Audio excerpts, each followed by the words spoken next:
What's up guys? Another day, another video na naman tayo. So for today's video, I'm gonna show you this amazing manual coffee grinder. So tara, mag-advancing na tayo. Ganito nga pala guys yung itsura ng box. Pag open pa lang natin ng box, una natin makikita ay yung manual instruction paper. Tapos meron rin siyang kasama na small brush. Tapos ito naman yung handle, magkasama na yung handle at cover ng grinder. Then ito naman yung pinaka-body ng ating grinder. Ito sa middle part, ito yung coffee bean container.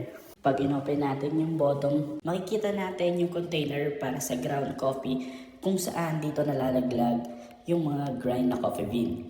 Then, dito naman sa top bottom ng coffee bean container, makikita natin yung adjuster kung saan naman dyan ninyo pwedeng i-adjust yung grind size para sa prepare ninyo na size ng coffee bean. So tara, try natin to. Check muna natin yung instruction kung paano siya gamitin. So medyo basic lang naman siya.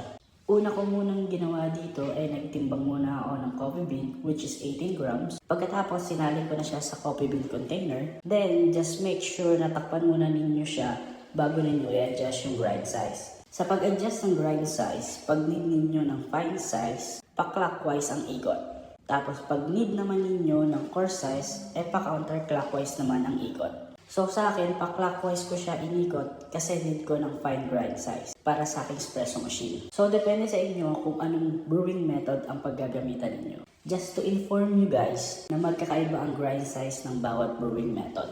Pag okay na kayo sa grind size, lagay na ninyo yung container ng grind coffee bean. Then ikutin lang ninyo ng ikutin yung handle hanggang mag-feel ninyo na malambot na siyang ikutin na kahit hindi ninyo hawakan yung handle, umiikot siya ng kusa. It means grind na yung coffee beans. Then after that, check ninyo kung okay na siya. Pag okay na siya, transfer na ninyo yung grind beans sa portafilter. And then, try na natin i-extract sa espresso machine. Kita naman ninyo guys, napakaganda ng buhos. Ang ganda rin ng krema at panalo rin ang lasa ng espresso natin. Tapos try rin natin siya ng may gatas. At napakaganda rin niyang pang-latte. So sa mga may gusto ng ganitong hand grinder, lagay ko na lang sa description nitong video yung link.